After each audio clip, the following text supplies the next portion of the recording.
I'm just too white and nerdy. Think I'm just too white and nerdy. Can't you see I'm white and nerdy? Look at me, I'm white and nerdy. I wanna roll with the gangsters. But so far they all think I'm too white and nerdy. Think I'm just too white and nerdy. Hi, my name is Anime Al. Al is my name and anime is my game. And I love gothic stuff. One of my all-time favorite movies is Tim Burton's The Nightmare Before Christmas. And one of my favorite anime of all time is Soul Eater. So when I saw this trailer for a gothic anime, you bet I was excited. I mean, just look at it.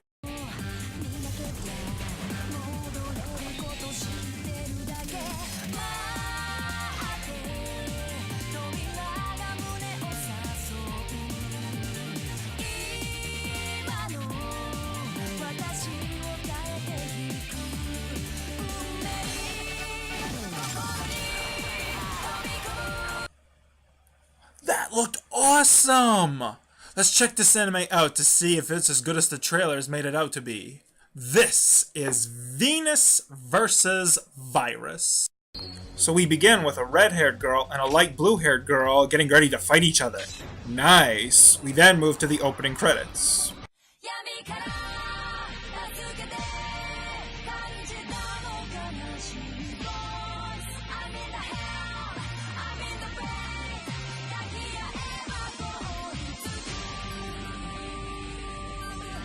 That was good, but not great. Well, it is! I know this opening is really popular and a lot of people just absolutely love it. But it's not all that good. It's not bad by any stretch, but I've seen far better anime openings. Oh well, you go and check it out yourself and you be the judge, but personally I think this opening is way overrated. But in spite of that, I really do enjoy it. I sometimes find myself humming along to it. But I do not think it is, quote-unquote, one of the greatest anime openings ever made. Far from it. The ending theme is also good, but not great in my opinion. It's also kind of boring that they just stick to this one still image and just keep backing up from it. Wish they could have put in a few more images. Oh well, it's not bad. After the opening credits, but wait, what's going on here? What about the fight? What's it? Oh, great. Just great. I tuned in for a goth action fantasy series, not generic high school hijinks 3272. Well, while this is going on, I might as well talk about the art and animation. The art, as you can clearly see for yourself, is a mostly gothic style with a hint of mohe in it, which doesn't really bother me. I quite like it. The animation, on the other hand, is another story. It's lazy and underwhelming. I got one word for the action scenes. Pathetic. Corners were clearly cut all over the place. But this is only the start of the problems we're going to be dealing with here, folks. So we see the redhead girl from earlier, whose name is Sumiri, on her way to work at a place called the Venus Vanguard, which is a group of people who hunt creatures called viruses. We'll get into what they are later. Sumiri and her partner Lucia, the blue-haired girl with the eye patch, interview a new client named Riza. And no, I'm not making a Full Metal Alchemist reference because that'd be way too easy. Apparently, a mysterious shadow has been following her around. Also, ever since I started seeing the shadows, some of my friends have gone missing. I can only guess that maybe the shadow has something to do with that too. You think? Hey, wait a second. If people have been disappearing, why is the Vanguard only acting now? Hey, Lucia, do you think we should investigate the disappearances? And risk saving lives? No, we should wait for someone to come forward with the information instead of actually doing something. Okay. So the three go to the park where the shadow was last seen. Lucia and Sumiri explain what viruses are. I was wondering, so what exactly are these virus things anyway? A virus is an evil spirit. It's an existence. Once human, but whose soul has since been stolen. Yearning to fill that void, they wander the earth, hunting for souls to devour. They're pathetic yet fearsome beings. So basically, they're soul-sucking demons. Why don't you just call them that instead of viruses? Or are you trying to create the illusion of originality? Lucia and Sumiri search the park for clues, but come up with nothing. Suddenly, the virus comes out of nowhere and jumps Riza and Sumiri.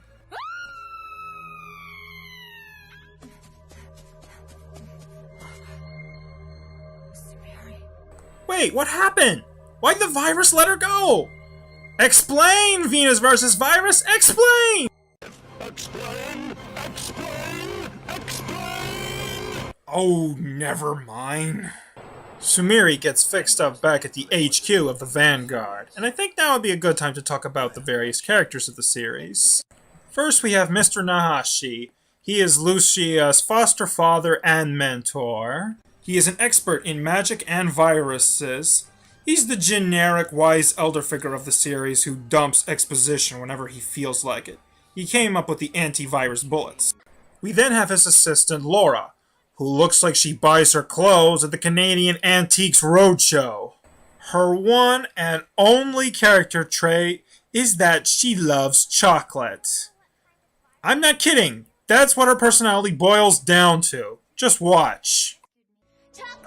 You're making a chocolate cake? Now wait a minute, that's for Lucia. But it's chocolate! You know how I feel about chocolate. This is serious business. Okay, you've got chocolate and I want it, so hit it over! My God, and they make it a running gag throughout the entire series. This is the show's flipping humor. Chocolate puns. Sheesh. Thank you for being subtle, Squid Girl, with your squid puns.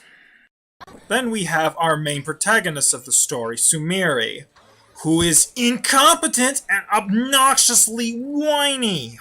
Every second this girl was on the screen, I wanted to do bad things to her.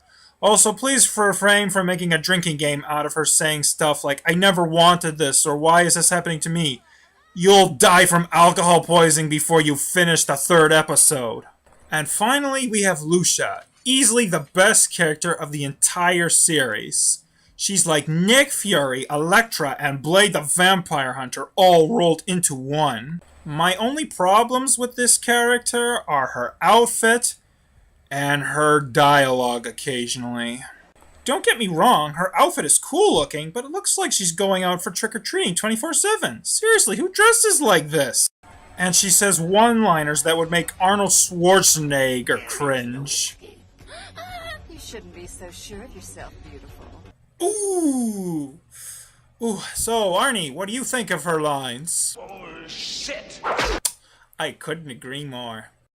But in spite of this, she is one badass mother effer. You do not want to mess with Lucia. Trust me on that. As for the rest of the characters, I can describe them in one word. And that word is bland, bland, bland, bland! These are some of the most dull, cookie-cutter supporting cast characters I've ever seen in my entire life. They are so dull and boring, I can't even make fun of them, because there's nothing to make fun of! Oh, good grief, you wouldn't believe it! These characters are awful! I know I was kind of harsh on the supporting characters of Squid Girl, but those people were 10 times better developed than the people in Venus vs. Virus! And do you want to know what's really sad?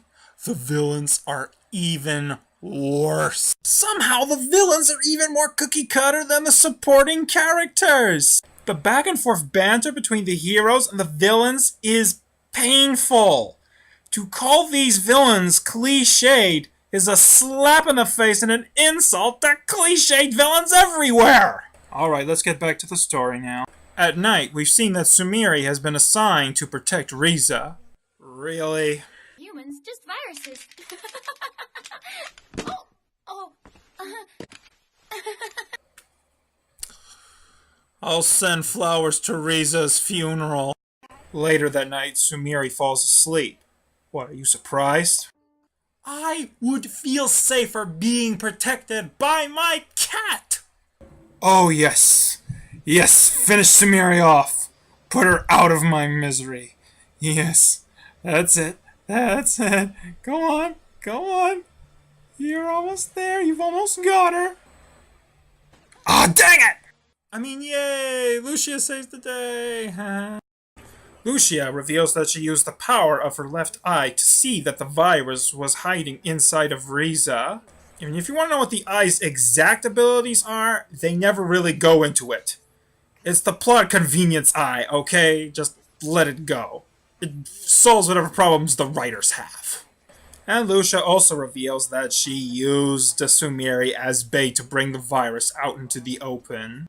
I thought you said you weren't gonna use me as bait again. Well, you have to be good for something. I agree. Stick barbecue sauce all over her and then say, "Here you go, viruses. Bon appetit." Lucia and the virus take their fight outside. Oh, by gosh, this animation sucks. Let's skip the fight, alright? Sumeri tries to help. Just guess how that goes. Lucia!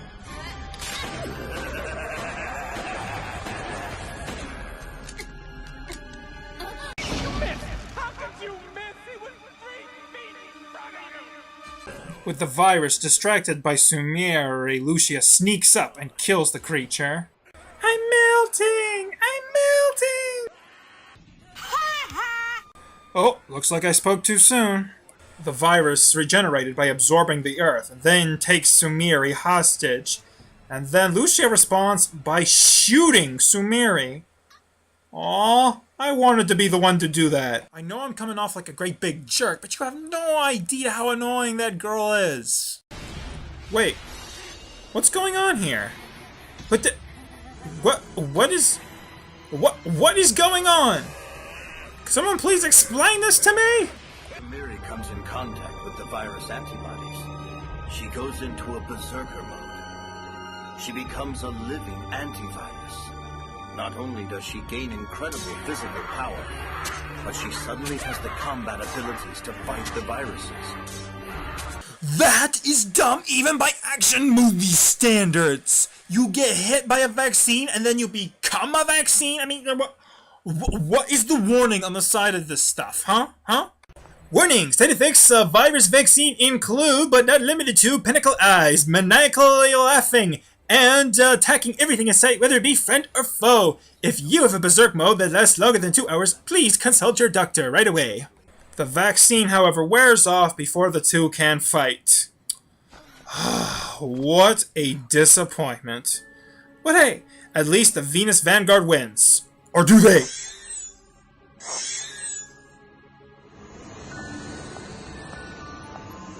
I guess our little forbidden fruit hasn't quite ripened yet. I can't wait until it does. Foreshadowing! I know they're all thinking I'm so white and nerdy. Think I'm just too white and nerdy. Think I'm just too white and nerdy.